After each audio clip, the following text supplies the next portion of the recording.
Please help. On and off relationship with a cheating boyfriend who has trust issues because of his mother. I, 25F, have been on and off with my ex, 31M, for almost 7 years now. He is my first real boyfriend, and I'd always been the type that wants to get married. So I really thought he'd be my one and only forever when we met, and he'd tell me he wants to marry me as well. Within the first month of the relationship, I realized he actually was in a relationship for 3 years, and the girl had been living with him. Girl moves out once she finds out we are going on to dates. I initially broke up with him after finding out, but he said things like his ex was in a very difficult situation. Her father had cancer, so he couldn't tell her right away, etc. He also said he never loved her the way he loved me, and that she was very ugly and I was very pretty. Being young and naive, I believed all the BS. Despite letting me know that he never even liked this ex and admitted to cheating on her many times before me, he kept in touch with her, and she did as well. This turned into a competition on my side because I was dumb. He started comparing me with her personality traits and how I was lacking, and I started to kiss his ass to make him think that you worth his time. I also forcefully gave my virginity to him and cried afterwards because I only did it so he doesn't go back to her. He would threaten me with that. I found on his computer that he re-downloaded him and his XS*X video and possibly watched it. He also sent my pic and bra to one of his friends and his ex and bragged about having us both. Meanwhile, he had a roommate who was handsome and didn't bring any girls to the apartment to date. He was also very interested in talking to me, and I got a hunch that he likes me. I started to develop some feelings for his roommate, but I never took any action besides talking to him as friends while my ex was in the same room with us and such. I also wrote it in my diary. Shortly after, my ex read my diary without my consent and got so angrily upset about it. I started to beg him for forgiveness and that it was just a feeling that I couldn't control, and I never acted on that feeling. I told him how he listened to me very interested and how he never brought any girls, and him contacting to his ex has damaged my trust in him. He responded with, "They'll go to my ex tonight," and we broke up. We reconciled. However, he ended up cheating on me with a Latin woman much older than me. He said they never slept, only kissed, but then I saw texts saying she forgot her watch in his room. He then switched it up to got her naked and kissed her only. Now that I think, I was delusional enough to believe that he only made out with her and seen her naked, because he cheated on me multiple times after that, claiming they only kissed, but I learned from the other women that they slept. We broke up, and I did the same thing with a random guy. I let him see me naked and I kissed him, but that was all because I was afraid to have S*X with someone random at that age. I felt like I cheated on him despite us not being together, so I apologized to him and told everything. We got back together, and he still kept texting the ex here and there, and caught him being in dating apps. We kept breaking up and getting back together, and he cheated on me many more times, and I have slept with other men when we were broken up, and when I was angry that he cheated, I never cheated on him.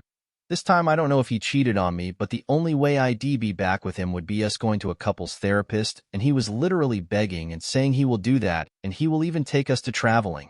Well, we got back together, and has started searching up some therapists, and he started to get annoyed, saying he does have money for it, and am making him feel bad about it. I started to feel resentful that I'm the only one looking for a therapist, driving 1 hour each time to see him, and he would be prioritizing his yoga classes and marathon preparations and whatnot when I would go to his place waiting for him at his home. My mood swings were pretty obvious, and I complained about that night. He left me alone on New Year's Day when we went to see his friends at a party the whole evenings, even though I ditched my family to spend the New Year's with him. He got upset that I complained to his friend who started to live with him, besides him telling me he wants us to get married and live together soon. He reminded me of that roommate story and how he can't trust me and his friends. I told Hick I'm sorry and I shouldn't have complained to his friend, but there was so much to unpack, and he hasn't made any attempt for us to see a therapist, and that he still pretty much prioritized his life, and I needed to vent and solve our issues. I don't think I love him anymore. I mean, this should be good news, but every time I say this and when he begs me to be back, I know I will feel differently. I will believe that he will prioritize me and our relationship, get a therapist, and solve his mommy issues. Because he genuinely sounds devastated after some time passes, and he misses me. I don't want to sleep around with bunch of men and realize none actually cares about me, and is there to use me. But every time this happens, and I go back to him thinking he is the only man who loves me and wants to marry me.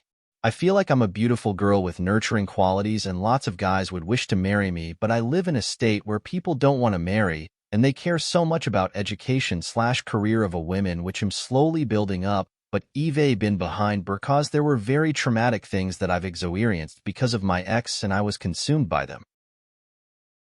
Now on to the next story, story 2. I'm terrified of my dad when he gets angry because he targets his anger at me. I, 18M, am terrified of my own father, 48M. The whole story starts back in September of 2023 when I turned 18. I do not live with my father, nor have I for most of my life. My grandparents raised me and my grandfather, 66M, passed away 6 years ago and my grandmother, 68F, passed away in January of 2024. One day me and my grandmother are having an argument, and she is aware I am scared of my father, so she phoned him, but thought she had hung up, and she yelled at me and I yelled back. No more than 5 minutes later, I received a phone call from my father in the deep, low voice saying, "Apologize now." So I do, and he starts to threaten me, including fattening to cave my skull in. I tell him 3 times calm down because my grandmother was having breathing issues. My grandmother was his mother. He refused to calm down and continued to yell and scream his head off at me. Eventually, I couldn't deal with both, so I hung up on him and fanned my grandmother to get her to read a bit more normal. As soon as she was able to start breathing a bit more normal, he called back and was screaming at me, and my grandmother said, "Give it to me." And immediately he insisted on her giving it back, and he swore and yelled at me and told me to not hang up, but I had told him that I had given him 3 chances before I was going to hang up because I couldn't deal with him yelling at me and taking care of his mother who was having a COPD attack. He said that he was coming over and he was going to cave my skull in and hit me. That was the first time he ever threatened physical violence onto me, and it has not been the last. He did end up coming over, however. I was lucky because my grandmother told me to sit next to her, and she is a lot smaller than both me and my father. My father is 6'4" and I'm 6'3". My grandmother was 5'9". He then started to say things that weren't true and ended up saying he loved me, but he was angry and stormed out. When he got here, he was loaded for bear, and with the amount of anger he had, my grandmother had a second COPD attack. I ended up having to call the community paramedic program for her paramedic to come and give her something because she had pneumonia. Finally, she had calmed down again and had gone to use the bathroom. But she never finished that second attack because she came out of the bathroom and immediately told me call an ambulance, and she went into the hospital the next day. While she was in there, I phoned my father to tell him, and I had stated the fact it was his fault that she was in there, and instead he starts yelling and screaming at me on the phone, and I tell him I don't care what he says, I am going there, and I will be her visitor, no one else, and he says he'd do the same thing. However, I was already half-dressed, and I immediately hopped on the city bus, got over to the hospital, and he wasn't anywhere close. I live at the opposite end of town than a hospital technically, when he lives a lot closer. I made the trip back and forth from that hospital multiple times, and my grandmother ended up coming home that day, luckily. After that, I was taking time off school because I couldn't leave her home alone anymore because I was worried she was going to have another attack while I was at school. During my 2 weeks off before the Christmas break, he never called or tried anything to contact her. She then had another attack just before Christmas and had to go in the hospital and spent Christmas in the hospital. She got out a few days later and me and her were at home, and she had to go back in on New Year's Day. She was in for a week and got out, and she had told me she wanted to do as much as we can within that week because she didn't know how much longer she had because she had signed up for medical assistance and death and had set her date for what is now 2 weeks ago. A week went by and my aunt, her niece, was over visiting with her granddaughter, and my grandmother went into another attack. She went in hospital and my aunt picked me up the next day, and that's when she told me that the doctors don't think she'll live much longer. I spent that entire day with my grandmother, and I went home at night, and I had stuff I had to do in that morning which I couldn't do, so I ended up going up to see you in the afternoon. I had something I had to do in the evening, but I went right back after, and my grandmother told me that she wanted me back early the next day, that way we could spend the day together. The next day, she went into a coma, and a week later she died. The next day, me, my aunt, and my father met at the funeral home to make all the arrangements. My grandmother owned no property and I was the main executor of her will, the main inheritor of her will, and drain her life, I was her power of attorney. My grandmother had received a letter the week before she died that was sitting in our mail because I wasn't home saying she owed the building money. I ended up paying the building, and when I told my father, he began yelling and screaming at me. We did not talk until that Friday. I saw him, we talked a little, and then we parted ways.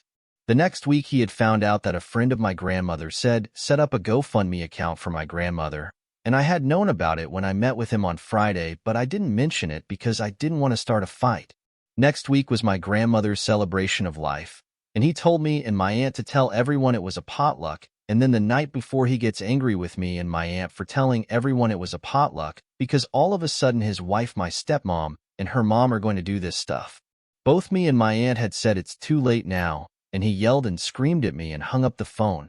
Me and him had also thought that entire week because he did not want to have bagpipes at my grandmother's celebration of life, despite me having joined the band of my city and my grandmother loving the bagpipes. That side of my family is not Scottish, it is my mother's side, that is, but my grandmother loved the bagpipes, and she was extremely happy when I joined the band. Finally, he caved and allowed us to have the bagpipes, but just before the bagpipes started, he left. Over the last few months since then, me and him have had multiple fights, and we had a fight yesterday when I phoned to tell him of my dog's passing, and I shared with him some news about what some other people in my family want to do with my grandmother's ashes. He then yelled and screamed at me and treated me like a piece of garbage, and whenever I tried to defend myself, he got even angrier. He then told me today that he will handle them, and he essentially joked because he said he threatened to hurt me, and he will threaten hurt them. My father does having to management issues, and I am terrified of him when he gets angry, especially because there is nothing to calm him down anymore. My grandmother, despite being the little woman, could still control her son.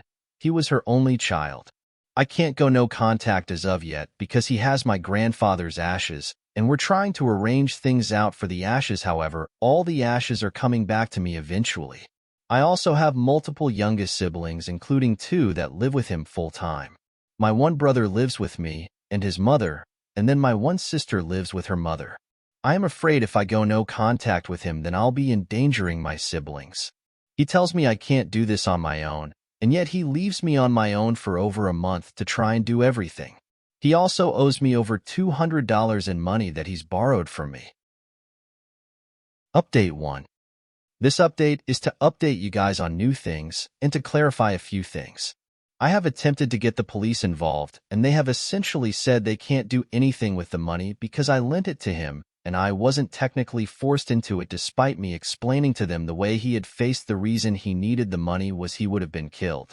The officer I spoke to only gave me his first name, and I called my detachment and left a message for their sergeant to call me back as soon as possible, and I still haven't heard anything. Second thing is I am incredibly broke.